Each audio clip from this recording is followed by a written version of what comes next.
Welcome to Prestige Worldwide, the podcast, a weekly battle of wits, debating everything from horseshoes to hand grenades, all for the privilege to be called right.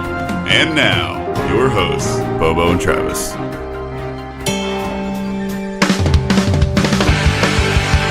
What's up, guys? Welcome to Prestige Worldwide, the podcast. I'm Bobo, with you as always is Travis. Hey, guys! Coming to you live from a walkout basement in white trash America. How we living? I am doing pretty great, I guess. I don't know. Pretty great. I guess, sure. I feel good. That's the best I've ever heard you sound on this podcast. Do you have a reason why? Did you win the Mega Millions? I did which not. I'm sure we'll have a winner by the time this is airing. Right. Or I did not. Are you playing? I did play, but I'm most certainly going to be a loser. But I talked to Uncle Hare today about the lottery. He's like, yo, man, if I won $1.6 billion, here's what I would do. And he's talking about all the stuff he would do. And he's like, but it's pointless because I'm not going to play. Oh, wait, he's not even going to play. No, because lottery's a tax on the poor and he refuses to participate. But you know what, though? And everybody says, like, your odds of winning are astronomical and blah, blah, blah. But, like, if your odds are zero if you don't play. Yes, and I get that the odds are zero, but you know what? There's something about the satisfaction of paying, be it $2, $5, $10, for the chance never to work again. Yes. That small amount of hope keeps me going. Yeah, absolutely. Like through anything. If I know that I just have this little chance of being able to just drop everything, walk out of work, and never look back and go buy a yacht and live on it somewhere, I'm paying $5 for it. Now, let me ask you a question. What hits you harder, if somebody wins it, or I'm sorry, let me put this in a different context.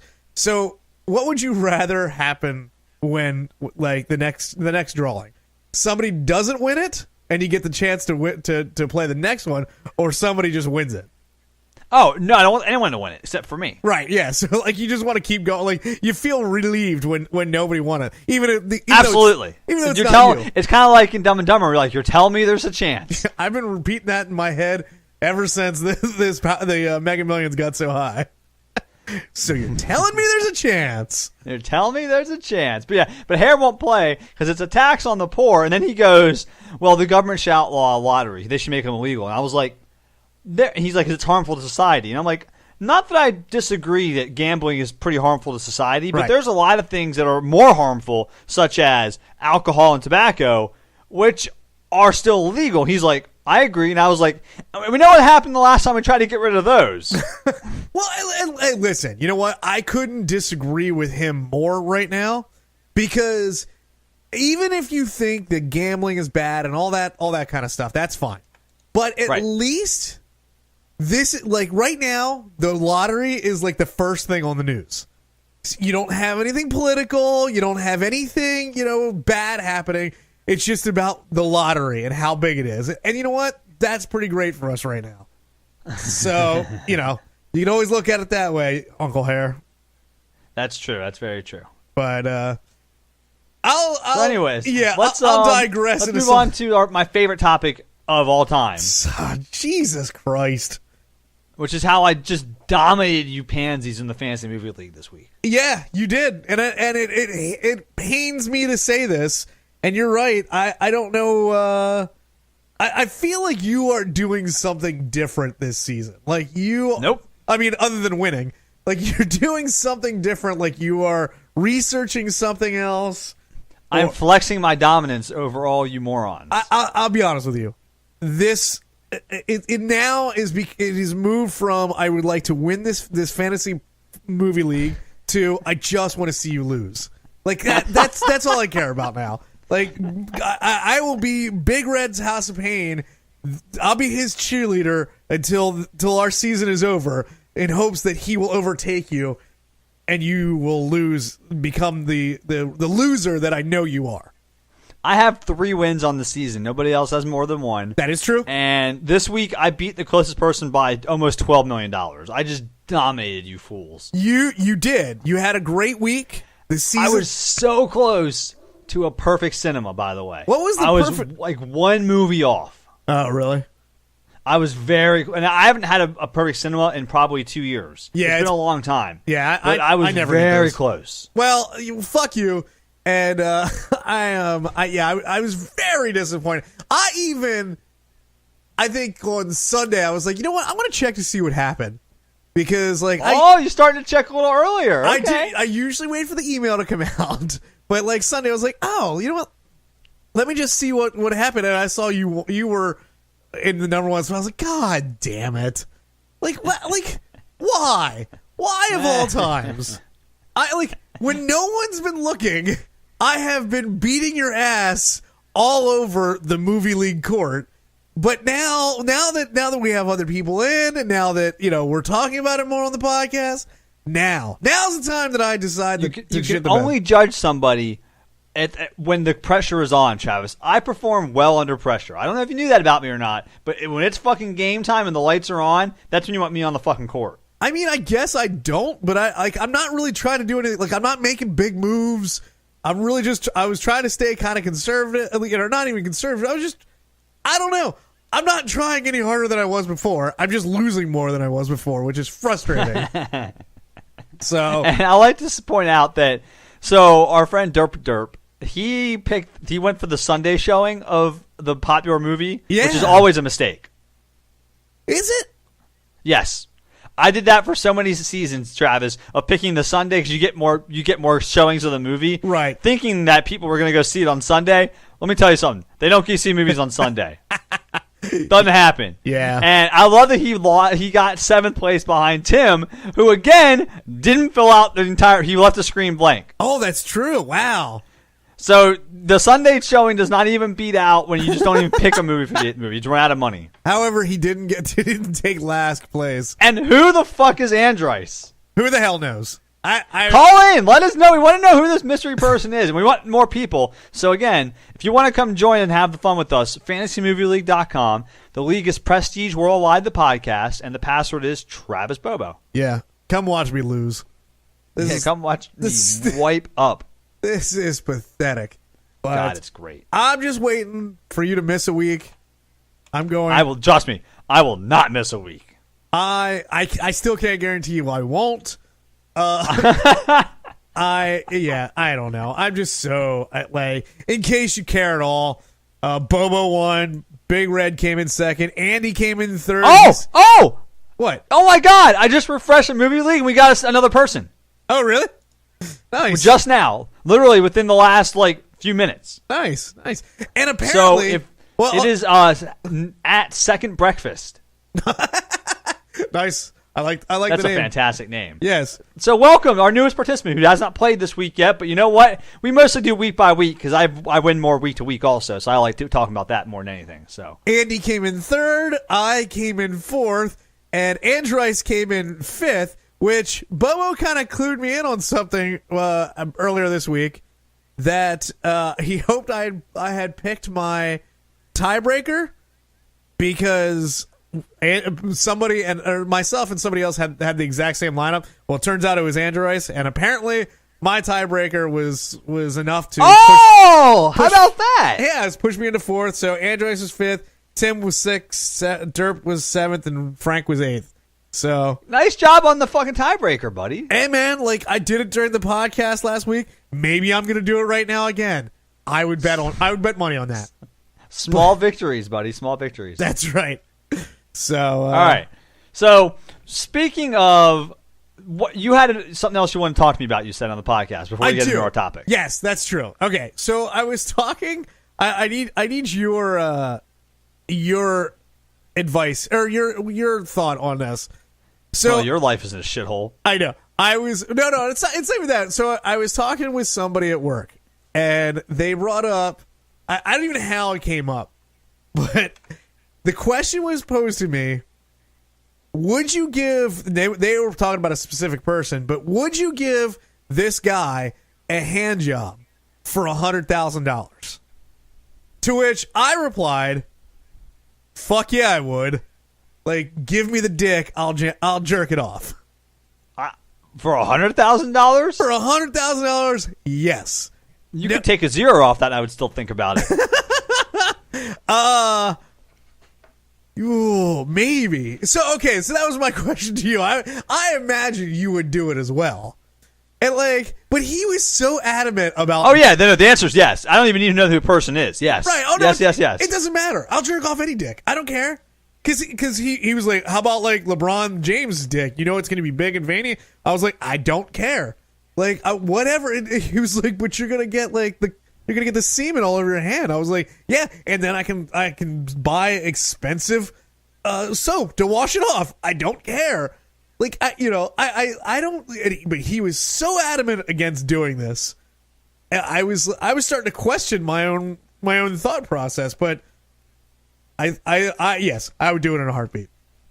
Oh, absolutely. I mean, I would probably do it for much less than $100,000. So then I posed the question to him: what if you got $100,000 every time you jerked him off?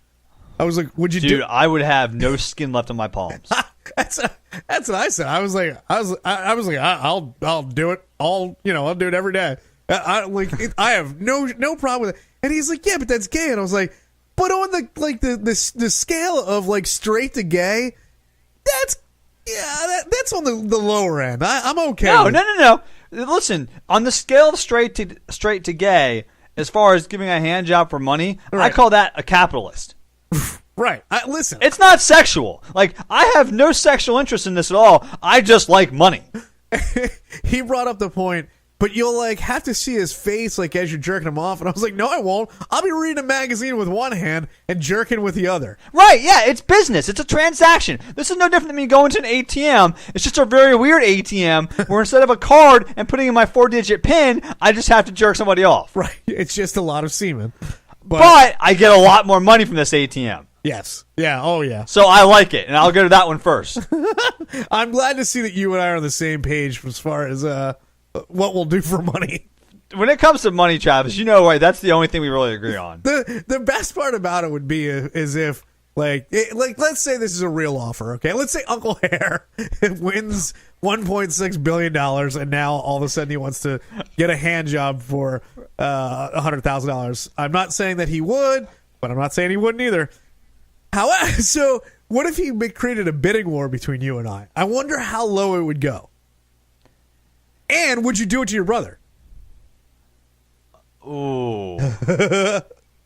That's a weird question because that has moral implications. It does have moral implications, but would you do it?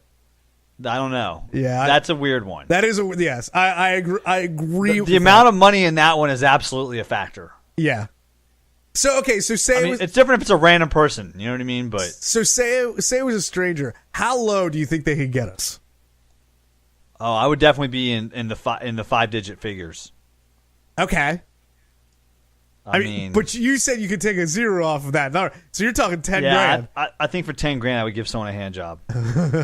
What about for $9,999? See, that's the thing. I don't know where the cutoff is now.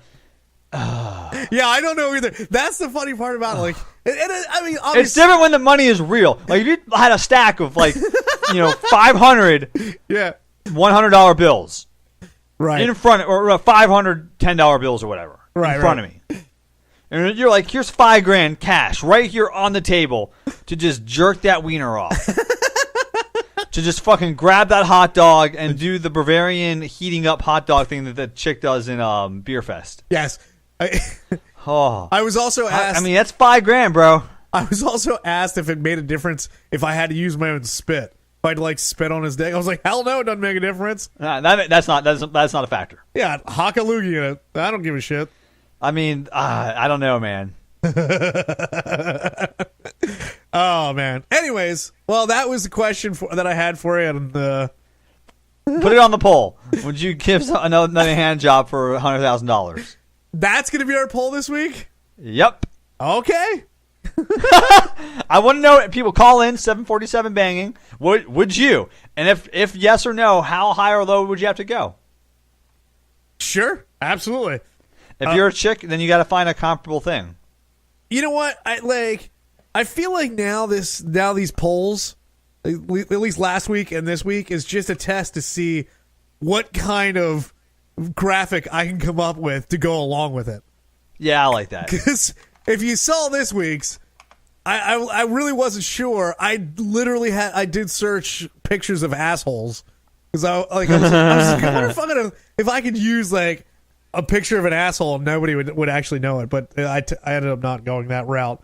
But so this is gonna be another one about a hand job. But all right, okay, that would be the poll. That's the poll right now on pwthepodcast.com. Yes, it is. All right. So, anyways, let's move on to this week's topic. Okay, which I think you're gonna like. Okay. So, Travis, as we know on this podcast, we enjoy ranking things. Yep. But this is a little different. We're not going to rank things, and this is a surprise, by the way. Yes. Travis, we did not pick a topic ahead of time, so I told Travis that I had the topic covered, and he didn't have to come prepared at all. Not at all. So he has no idea what this week's topic is. Nope. This week's topic is a fun twist on what I call the fantasy draft. Okay. Are you familiar with what a fantasy draft is, Travis? Not like a fantasy football draft. Then no. So a fantasy draft would be like, for instance, Travis, you have to make like your all-time top 5 superhero group to fight my top 5. Who you drafting? Okay. And you do that. You can do that with a myriad of topics, anything you can imagine, and you just draft and you debate. Okay. But this week, I want to do a little different. I don't want to do top 5. I want to build, for instance, we're going to start with what I think is Travis. Yep. You have to build the ultimate movie, the ultimate Hollywood movie. Okay. And we're going to build it piece by piece, okay? Because I want to get inside Travis's head, because we disagree wildly on movies, as I found out. Yes. And I want to get to the heart of why we disagree about them. So I want to see what in your world, what your ideal perfection movie is. Okay. So let's start with this, Travis. I'm some big fucking Hollywood big shot. I don't know who the investors are in Hollywood. Maybe I'm just Bill Gates and I have some money. I want my own custom movie. Okay. All right. So let's start there. What genre are you picking for your ultimate movie? For my ultimate movie. And I'm not talking like money sales. Like I want you to make the best movie in the world. Like just remember like in right. Tim and Eric Awesome Show where they do Tim and Eric's $1 billion movie. I've never seen Tim and Eric, so I don't. That reference is lost on me. But my brother, Uncle Hare, fucking loves that dumb movie where they get like an obscene amount of money to make like the best movie in the world. And they blow it all on stupid shit. Right. But it's kind of that concept. What is your genre first, though? If you're gonna make the best movie ever, man, like I am so partial to indie films, but indie film's not a genre. You still have to have like you can have indie romantic comedies, you can have indie dramas. I need like a topic. You know what I mean? Right. You know what? I think for this one, I'm gonna go like a romantic action movie. So it's an action movie. What? Like it's an action movie. But it's not like a Transformers action movie. Like there's like some story to it, and there's probably some sort of romantic twist to it. Like somebody's trying to save somebody they love, or I don't know, something like that. But it's not just like a straight up like. I mean, so you basically just described Gone in 60 Seconds. No, because that's it can't be of the Jerry Bruckheimer or the Michael Bay variety. Like I don't know.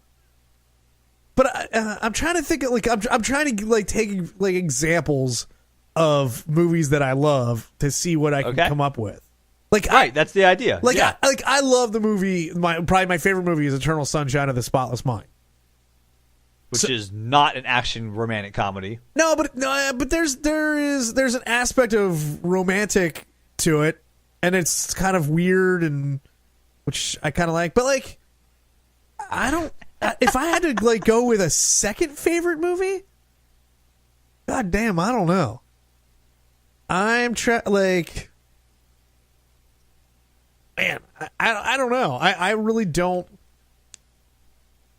And I watched a couple stupid action movies this weekend, so I guess I kind of you're all boned up for action movies right now.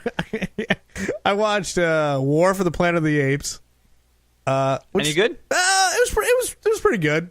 It wasn't great. And then I watched that 12 Strong about the special forces guys that went. Oh yeah, that went into Afghanistan after 9/11. That was pretty good. But all right. So like, I don't know. Help me out on this one. What do you think? How would I describe a movie like Eternal Sunshine of the Spotless Mind as far as that's a very good question. Yeah. I don't know. See, I like a quirky. Let's see how they describe it. So, Eternal Sunshine of the Spotless Mind, if you go to Wikipedia, is a science fiction romantic comedy. Okay. So, like, I want like a romantic comedy-esque to it, but I'd also like a little bit of like tension that you get from like an action film. Like, okay, perfect example. A perfect example of like the tension that I'm looking for is like the last like 20 minutes of the movie The Kingdom, which I know it's not a hugely popular movie, but it's got Jamie Foxx in it.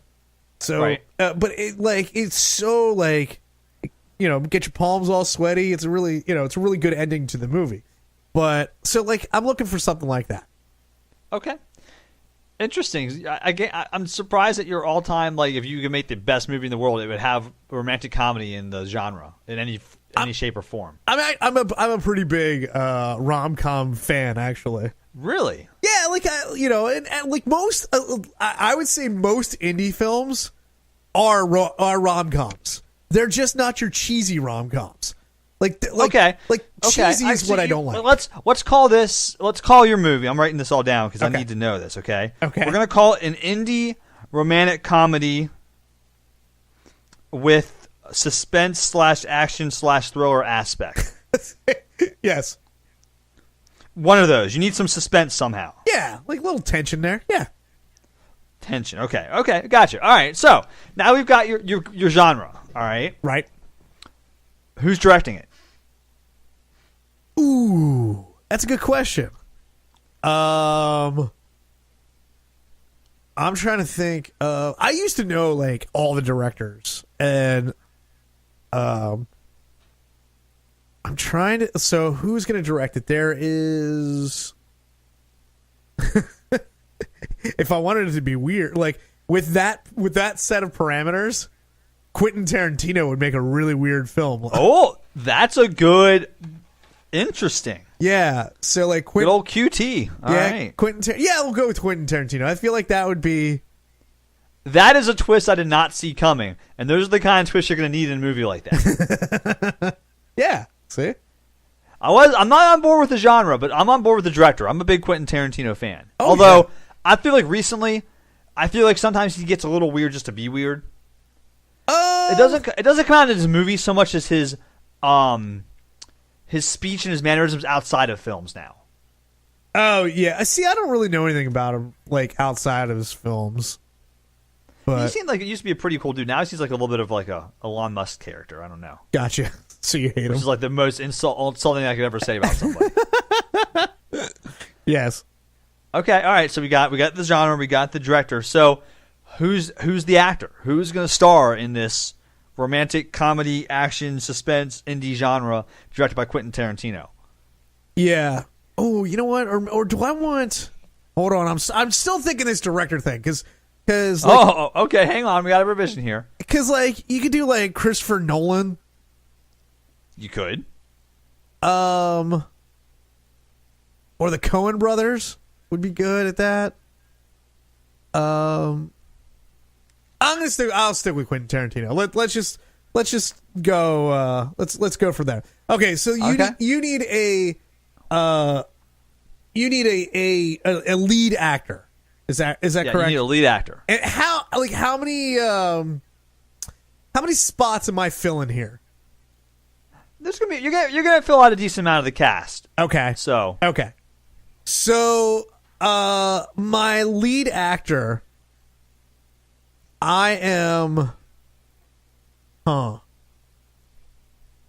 mean, I'm thinking like a Joseph Gordon-Levitt, or like I would like to see Jim Carrey in another serious role. I haven't started watching his show on Showtime yet, but I am actually. He has a show on Showtime? Yeah, it's called Kidding, and I'm pretty like I said, I haven't really watched it yet, but I do like. Yeah, I do really like it. You know who I'm gonna go with? I think. Tell me. I think I'm. You know what? I think I'm going to go with Bill Hader. Bill Hader? Yeah, like,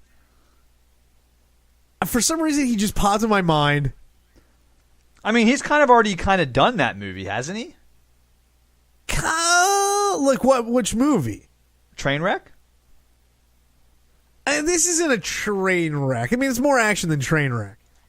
So yeah, I guess he kind of has. Did you really like Trainwreck? It was good. It was not great. It's good, not great. But yeah, like, I don't know. Or do you want somebody a little bit more with a little more star power? Is that what's going on there? Oh no! This is your movie, bro. I'm in the passenger seat here. I want to know what your movie is. This is your preferences. Right. Okay. I'm gonna. What will make the best movie in the world? This is the best movie. This will be remembered as like the next Eternal Sunshine of the Spotless Mind, which critics think is one of the best movies ever made. Right. Okay. So then I will. I'm gonna go with Bill Hader. Then we're gonna give him a shot. Okay. With Quentin Tarantino. Bill Hader, and so now you got to cast the romantic lead to be opposite Bill Hader. Okay. So who's going to be his romantic interest? And please don't say Amy Schumer. No, not Amy Schumer. I'm not a big fan of Amy Schumer. Actually. No one's a big fan. I don't think Amy Schumer is a big fan of Amy Schumer. Yeah. I really don't. Probably not, but like, I don't know. Let me think of, man. I'm trying to think of actresses that I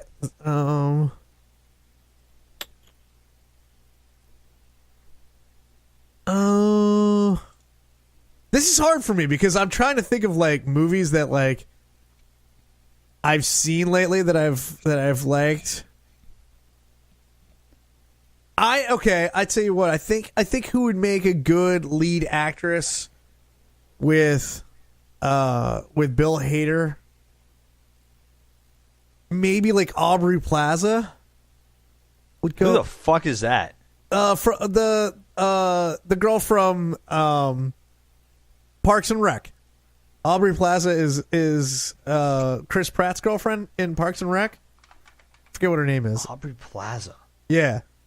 That's your wow. I don't like. I'm trying to think. I don't know. Like, I'm trying to think. You just like you're honestly. This is even more fun than I thought because you're throwing me curveballs left and right here. Like I'm trying to. I don't know. I'm trying to think of. I'm pretty sure half our audience has stopped our podcast to Google Aubrey Plaza because they have no idea who she is. No bullshit. She's more popular than than you're giving her credit for. Is she? I think so. Maybe not. I could be wrong. I don't know, man. It doesn't matter. It shouldn't be popular. Doesn't matter. You want to make the best movie ever, okay? Doesn't have to be popular. Okay. Let's go with her. Okay. So every good movie, you got to have like a good parent figure. You know what I mean? Like either the lead or the love interest. You got to have someone that plays like the father or the mother figure. You know what I mean? Okay. So who do you cast as like the best like mother or father figure in the movie? So we're looking for like an older actor. Yeah, someone that's been around a block. You know what I'm talking about. You know the type I'm talking about. Yeah. Honestly, the first one that came to my mind, you're gonna have to Google him. Okay, great. Can't wait. No, but so I'm trying to think of there's someone else that. No. Say it. What do you got? Who comes to mind, man? The first one that is his name's Hal Holbrook. And Hal Holbrook. Okay. Yeah, he played the older gentleman in the movie Into the Wild. He's been in a lot of shit. Yep. I like to point out that he's 93 now. Right, so it's really old. So this is a very old. This is more like a great grandfather figure. So yeah, like a grandfather figure. I'm trying to think of like. He has not been in almost any movies in the last 18 years that anyone's going to remember. I'm looking at his list right now, man. Well, no, Into the Wild was a pretty. That was 11 years ago. Oh, was it already? Damn. 2007. Huh. I'm trying to like. Oh, he was in Water for Elephants, but not in a very big role. Okay. All right. And that was also a little while ago. He was in Lincoln, and that's really the last stuff he's been in. So, yeah. Let's see. I'm trying to think of. Oh, you know what? No, you know who's going to be good in this role, because we're looking for something that can have a little bit of action, but can also there's going to be an element of humor to this. So I think Christopher Walken would be probably pretty good at this. Okay, Christopher Walken. Okay, that's a good indie choice there. He does a lot of those not leading roles, right? But yeah, where he plays like a father of someone. That's a good. Okay, all right, Christopher Walken. That's a good idea. So let's get your supporting actor down. It could be an actor. We need a supporting actor, the guy's best friend or his coworker. Right. Who's playing the supporting actor role? Who's playing the supporting actor role? Huh.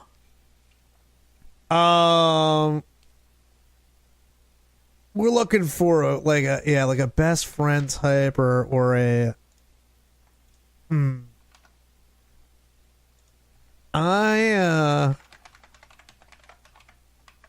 Okay. Here's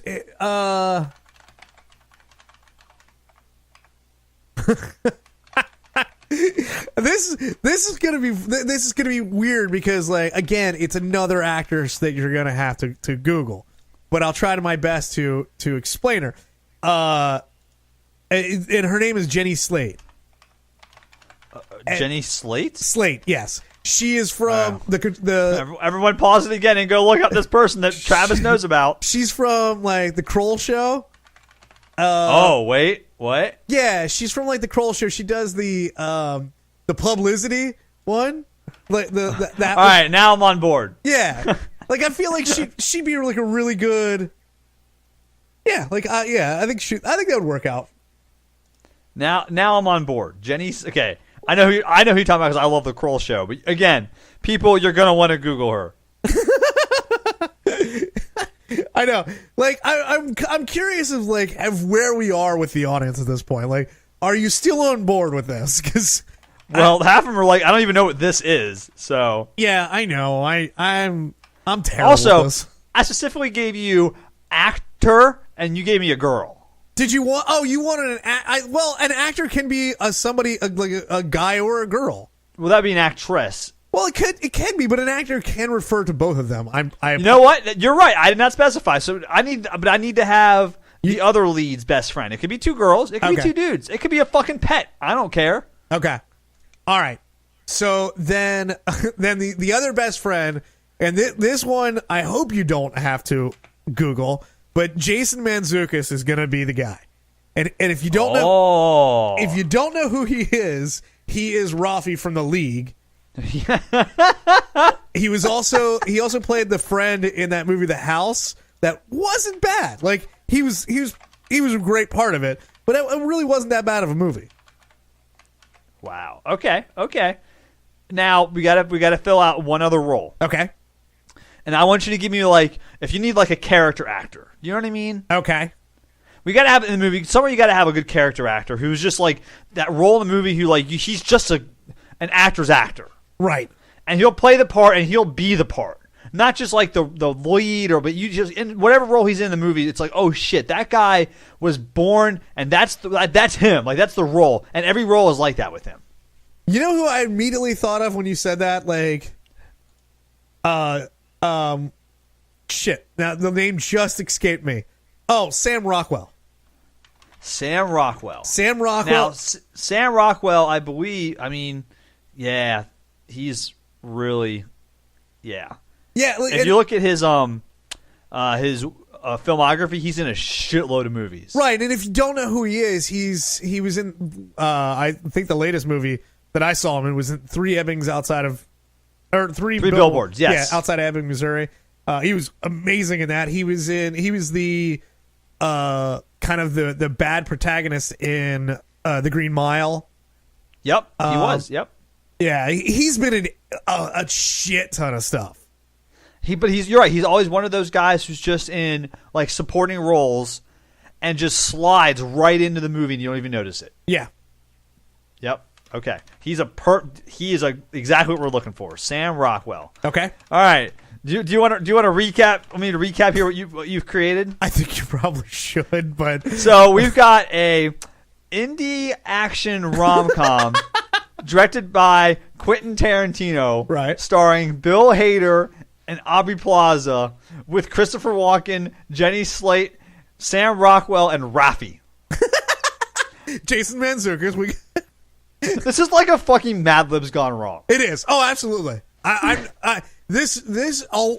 know what, Bobo? I don't say, it's not that I like, but, whenever your ideas don't come to fruition the way that I would like them to, I will give you shit about them. So I feel like I also should praise you when it does go somewhat well. And I'm intrigued by this. I'm intrigued on where this is going. So that's all. It. That's all it's going. This is it. That's your movie, bro. You now, if you had to pick a band to have like the soundtrack. Ooh. And again, I'm just gonna go with first. I'm gonna go with first. The first thing that came to my mind, I'm gonna go with Sigur Rós, because I feel like they can set the mood. They're very orchestral, so I feel like that's a band that could probably score a movie like Nobody's Business. I think that's probably a good pick. 'Cause they could do a lot of instrumental stuff. You don't need to have like just songs. You know what I mean? Yeah, they could do the whole thing from start to finish. Absolutely. All right, now if you've got to attach like a big producer, because this movie's not getting made without some fucking names attached to it. All right, listen, you're trying to sell someone a movie that's Bill Hader's the lead actor on, right? Right. So you've got to attach like a big name producer who you instantly think gives your movie credibility and people will go see it. Okay, who you picking? Like, you need someone to produce a movie that's gonna like bring this out of the fucking gutter you've created. Right. Who are you gonna get to produce it? Let me see. Who's that guy that you like respect, that you think Hollywood respects, that the public loves, that they'll just go see because his name's on this fucking movie? Yeah, like I gotta. I'm really trying to. I'm really trying to think about this one, because to be honest with you, again my first thought on this was to go with, and I don't know if they have a production company anymore. I'm sure they do, but Ben Affleck and Matt Damon. Oh, okay. Like I feel like they could take something like this and give it its due, but I'm struggling to think of another producer. Like, we know the ones that we hate, but it's hard. It's hard for me. They do still have a production company. I just looked it up. It's called Pearl Street Films. Okay, no, I take that back. I take that back, because I don't think they have. I want to go with like somebody like Judd Apatow. I don't think J.J. Abrams would be the right pick for this movie. However, his new movie looks amazing, but I guess I'm gonna go with Judd Apatow. I feel like he has a great track record, and with this hodgepodge of actors and subject matter, honestly, I think that's the best name you could have ever thought of. Yeah, because Judd Apatow, like, he puts his stamp on a movie, and you don't care because it's Judd Apatow. Right. That was a great decision. Yeah. Okay. Because I was going to say Pearl Street. I was like, I like Ben Affleck and Matt Damon, and then I looked at what Pearl Street Films has put out recently, and I'm like, oh, Manchester by the Sea. Fuck them. What else have they done? They did the last Jason Bourne movie that came out a couple years ago. Oh, okay. They did Live by Night, which is the one that Ben Affleck directed last year. Have you watched that? Have you seen that at all? No. Because, I mean, you and I think, can get behind. Ben Affleck is a great director.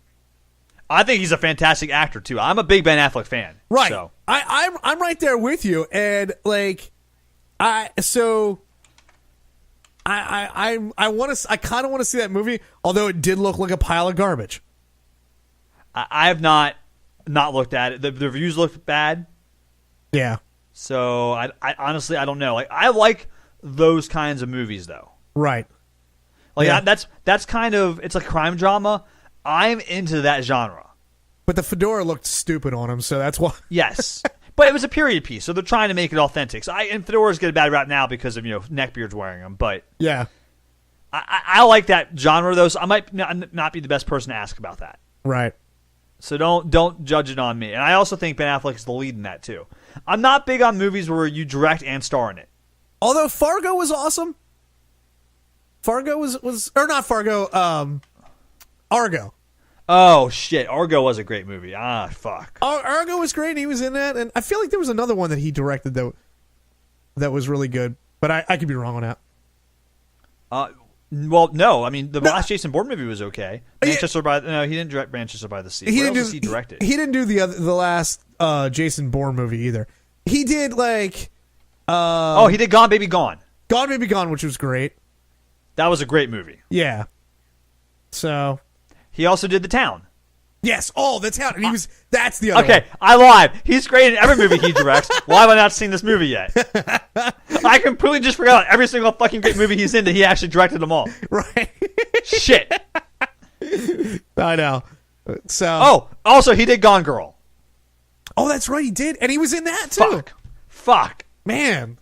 All right, Ben Affleck is only good when he directs in his own movie. We just figured out we're Ben Affleck fanboys. Oh, and didn't he do he was in that movie The Accountant. Did he direct The Accountant? I don't believe he directed No, he that. did not. He did not direct it. Okay. But that was good. That was okay. It was not as good as I thought it was going to be. Right. But it was still okay. I had high hopes for that movie. I thought it was going to bring my whole career path and all of us out of the woodwork and make us popular. It didn't work like that. Yeah. That didn't fucking work at all. All right, so just to recap, Travis's fantasy perfect movie is an indie action rom-com directed by Quentin Tarantino, starring Bill Hader, Aubrey Plaza, with Christopher Walken, Jenny Slate, Sam Rockwell, and Jason Mantzoukas as Raffi. Music by Sigur Rós and produced by Judd Apatow. Yes, that's it. It's going to be the greatest movie you've ever seen. I guarantee you. It's got hit written all over it. It's called Hot Rod 2 Electric Boogaloo. Oh god, it's a remake. Like no matter, it's a remake. Yeah, it's gonna be oh god, yeah. Jeez. Good job. Yeah. Well, hey, listen, all right. That's my movie. I'm glad. Did you enjoy that at least? I thought you'd enjoy this topic. I did. Like that was. It was a little nerve wracking. It was a little nerve wracking at first because trying to think of like actors like that on the spot is not my forte. But I think I think I made it through. I think we made a pretty good movie together. Maybe I bet you. Come back next week and report on what you would actually change in this list, and actually develop your own movie when you have a few seconds to think about it. I mean, I'll try to think about that. I know it's gonna eat at you a little bit. This is something you're gonna think about. I can tell. I wouldn't. I'm pretty happy with what I came up with. So interesting. I'm interesting. I'm pretty. I don't know. I'm pretty happy about it. Let me know. Listen, guys. I would like your input. Would this movie be good? Who would you change? Call us, leave us a message, email us, pwthepodcast@gmail.com, 747-BANG, all that nonsense. Right. Like, so people are probably asking right now, hey, where's Bobo's movie? And my answer is, I can't make it. Paul Walker's dead. Oh. And the world is better for it. What? I said the world is better for it. That's not cool. And it's not true. Well, it's kind of true. What is it? Like, that's not true. What too soon? Hashtag too soon. Never too soon. What other than and I'm not saying that this is, I'm not trying to give this movie credit at all, but other than Fast and Furious, what good movie has he done? None. Okay. So he hasn't done I would argue he never made a good movie. Right. Yes. However, much like The Rock, that doesn't change how awesome he is. I mean, I guess. Listen, the Fast and the Furious franchise is full of actors who've never made a good movie that are still fucking awesome. How long until he's forgotten? Let me ask you that. I don't know. Those movies are going to live on for a while. They're pretty popular. Yeah. Like, you think, like, 20 years, like nobody. Yeah. Like, yeah. It's like, who was that white guy that died that was in the Fast and Furious? He will be movies? in a Trivial Pursuit game in 20 years. That's true because of his death. Right. Yeah. All right. Yeah. Otherwise, he would have just fizzled out and gone on to make Lifetime movies in his 50s as like a dad of like some teenager who's having trouble at home. Right. Yeah. But he didn't get to have that future. Well. Okay. Yeah. Sad. I know, right? Sure. Anyways, so let's move on to End Times a little early. Okay, that's fine. I want to talk about this because I think it's going to spur some fun discussion, and it's irrelevant. This article just came out today. Okay. And it's very relevant. Okay, here's the article headline. Report: Derek Carr has fractured relationship with teammates. Derek Carr, for those of you who don't know, is a starting quarterback for the Oakland Raiders of the National Football League. Okay. Okay, he's a star quarterback. He's paid like $20 million a year. He's a popular face in the NFL. He's not like one of the top quarterbacks, but he's up there. Like people know who he is. He's a lot of money. He's the face of that franchise. Doesn't he always look He's like an important player. Doesn't he always look like he's wearing guy liner? Yes, he does. Okay. If you ever see him, people Google him right now. Google Derek Carr guy liner, and you'll see what we mean. Don't worry about it. There's a picture on the website. Go to pwthepodcast.com. So let me read you this article. It's very short, and then we're going to talk about it. Okay. With Khalil Mack and Amari Cooper gone from the Raiders, the next question maybe isn't whether the team wants to move quarterback Derek Carr, but whether it can keep him.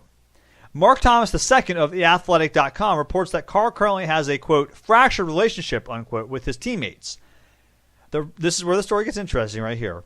The reportedly fractured relationship between Carr and his teammates is rooted in a loss of confidence in the quarterback, as exacerbated by game film from the London contest against the Seahawks that, quote, showed what looked like him crying after being sacked and injuring his arm, unquote. Really? That's the whole article. I don't need to read the rest of it. So let me put it this right. They're now reporting that Derek Carr has basically lost the locker room and teammates don't trust him anymore and they can't be led by him because he got hurt on a play where he hurt and injured his arm and they saw what they thought was him crying after being injured on a play. They now no longer can be led by this man because of that. Really? Absolutely. This is the dumbest thing I've ever heard. I thought you might say that. Like, and I did just Google Derek Carr crying. And the picture is kind of funny. Does kind of look like he's crying. But, like, seriously? Like, I don't know anything about this guy. Like, I don't know anything about Derek Carr, okay? I don't know anything personal about him.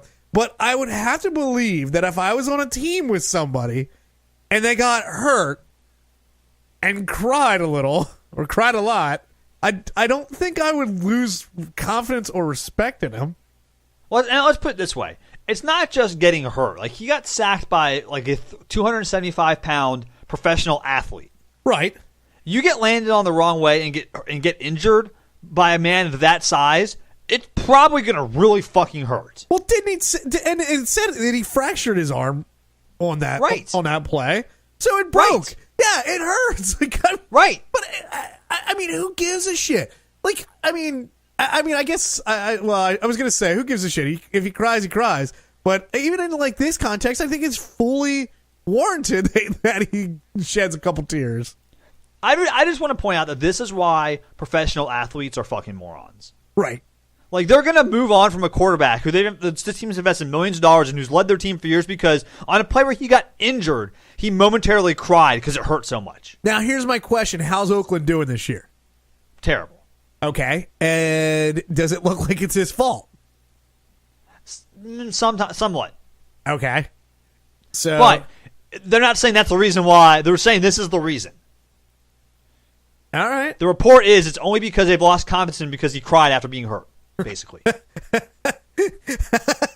So, again, I just Google image searched for Derek Carr crying, and now like it gives you like a snippet of whatever the website is, and it just says Derek Carr seems to cry out for his mom after suffering an injury. That is fucking hilarious. I just think it's really pathetic that's what makes him use confidence in a player. Sure. Is when he's injured, he basically cries, and now you're basically mocking him and laughing at him. Oh, fuck this pussy. I mean, okay. Well, let's not get on top of our high horses here. If you and I were on a team with somebody and they cried, and especially if they cried out for their mom after getting their arm broken, we're gonna make jokes. I don't think he cried out for his mom. Well, yeah, I know, but even still, that's a joke. And B, I would never make a joke about a guy who broke his arm and a 275-pound professional behemoth of a man crushes his arm. I mean, I would probably there would be like some good nature rubbing or good nature. Yes, but I wouldn't lose faith in him. No, absolutely not. I'm not saying that at all. But like, this is a serious issue right now. Like, the whole locker room in Oakland's apparently is divided because of it. Well, then, listen, yeah. That's pathetic. You're absolutely right. That is pathetic, and like, I don't understand.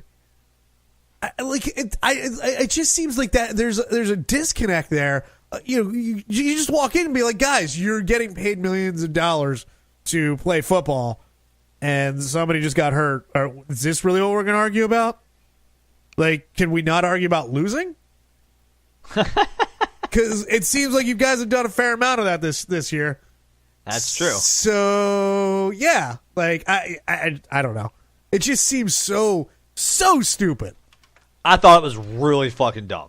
But it just shows me that like professional athletes, like, they're never gonna grow up. Like, if that's what makes them lose faith in a guy, like, I can't help you. Like, what are you supposed to do about that? Right. That just floors me in this. I mean, I don't know. That's of all the things to cause someone to lose faith in, maybe his play on the field or his attitudes towards you. No, it's because he got hurt and cried about it. I mean, because he was in pain. Like this. Jesus Christ. I don't like. I don't know. I really would like to hear like an interview with a player or something where I actually like hear it coming from their mouths. Like, we lost faith in him because he cried on the field. Because I'm sure it'll come out. This thing's gone off so much; it's so viral now that it'll come out who said it. I'm sure. I guess it just. So let's wait a week or two and we'll find out. Sure. So I'm not. I think we'll get our answer there. So I think your prayers will be answered, Travis. I mean, I guess it just like, again, it just sounds so stupid. It sounds really stupid, doesn't it? It really does. Like, I feel like I want to cry about it. Why would you cry about it? Saddlebags. Saddlebags? That's from Liar Liar. Oh my God, I don't know that movie well enough to quote it. I've seen that movie more than you probably want to know. Really? I don't know why. It's a random. Everyone has that random movie that they've seen enough times that they can quote every line, and they don't even know why they've seen it that many times. Right. That movie for me is Liar Liar. I've probably seen it 20 times. I have no idea why I've seen it 20 times. It's an okay movie. Why have I watched it many times? I have no fucking clue. Yes. Also to that, it was funny. So Mandy and I were flipping around the channels the other night, and Super Troopers was on. And so, I put on Super Troopers and we were watching a little bit. It was around the scene where they put the bulletproof cup on. And Mandy goes, "My God, I didn't realize how much you actually quote this movie, like, and how often you do." I was like, "It's a great fucking movie. Of course I'm going to." That's a movie worth watching 20 times. Right? Yes. But yeah. All right. Now, what's that movie for you that you've seen just like 5 times too many for no reason? I'm trying to see. There's a bunch of them that, like, whenever there's a movie called She's Out of Your League that we would. There you go. Perfect example. Right. How many times have you seen that movie? Too many. Like, you know what? I shouldn't even say that. It's actually a really good movie, and T.J. Miller's in it, but before he went all crazy, and like it's actually a really good movie. But yes, I have no earthly reason why I should have seen it nearly as many times as I have. Yeah, Liar Liar, it's a good movie. Why have I seen it 20 times? I don't fucking know. There's another one. It's with Jason Bateman, and actually, I was talking about this a little while ago, and I was like, yeah, we've seen this movie like all the time, and for some reason now I'm like having the hardest time remembering what the title was. Horrible Bosses. It's not Horrible Bosses, although those Horrible Boss and Horrible Boss 2 is a really good movie. No, They are. The Change Up? No, This Is Where I Leave You. That movie. And, okay. and honestly, if you haven't seen the movie, it is a really good movie.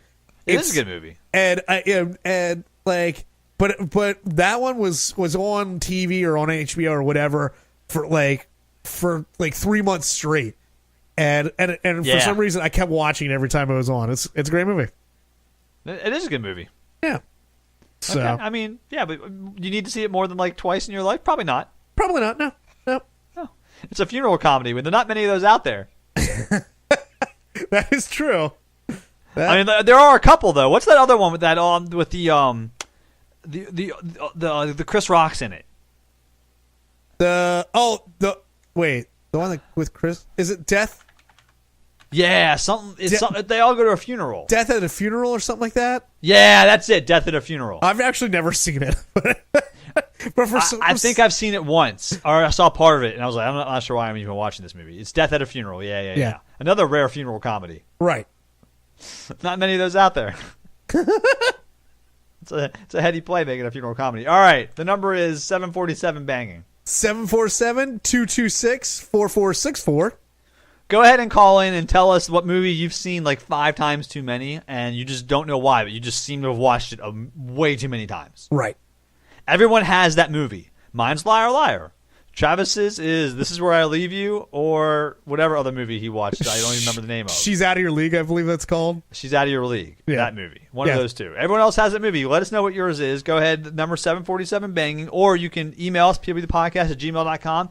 Hit us up on Twitter, Instagram, Facebook, PW the Podcast for all our social media stuff. You can find us there. Oh, we're on Spotify now. If you haven't checked us out on Spotify. Right. Please come and check us out. Prestige Worldwide, the podcast. Search for us on Spotify, and you'll find us, and it'll be awesome. And you'll listen, and we'll get the clicks, and somehow the money will come in, and we'll pay our bills, and life will be great. We'll play? Okay, we're gonna pay our bills. I didn't realize that. Maybe not. Do you want to tease what is coming up in about a month? So, if you have been paying attention to our podcast at all, which we're sure you all are, it is almost episode 100. Yes, it is. Yeah, I said hundo with an O. 100. Okay. And we're going to start teasing it as of right now. We're going to do our live call-in show for episode 100. Right. Travis, what is the date for the live call-in show? Oh. Is it Friday the 16th? November 16th? I believe it is. Friday, November 16th. I think. Pretty sure about that date. We'll double check. Yeah, but we're putting it in pen right now. The calendar is loading right now, so give me a second. It is going to be Friday, November 16th. We're going to have a live call-in show. We'll probably start, I don't know, maybe like 8 o'clock. That sound like reasonable to you, yes, Travis? that sounds about right. We're going to try to figure out how to stream it on YouTube or on Twitch or one of those sites. We'll figure that out. Yeah, probably YouTube, because we have a YouTube channel. We do have a YouTube channel. If you search on YouTube for Prestige Worldwide, the podcast, you can find it there. So what I would suggest is that in preparation for this, you go and subscribe to our YouTube channel, and that way you won't miss a thing, because you can listen live, and then we're also looking for you to call in and participate with us. Yes, and we'll air everything. You can call in live. We'll start 8 o'clock. We'll have some guests come by. We'll be doing some drinking. We'll be doing some other fun stuff along the way, but it's going to be a great time. Yes, it will. We'll try to condense it and edit it into a podcast, but it'll probably be like a bonus one because it'll be super long. Yeah, we might be a couple-parter. If might be a couple-parter. We'll see how it goes. If you happen to miss it, but I would guess, or I would urge you, don't miss it. Don't miss it. You're going to have a good time. So we'll start teasing that. We're going to start promoting it pretty heavily. We're going to bombard you. By the time November 16th comes around, you're going to be like, Jesus Christ, can it just be the 17th already? Yes, that's true. Anyways, I think that's about all I have for this week. Join our Fantasy Movie League, fantasymovieleague.com, Prestige Worldwide, the podcast, and the password is Travis Bobo. Yep. Anything else, Travis? I don't think so. All right. Well, thanks for listening, guys. We'll catch you next week. See you next Thursday.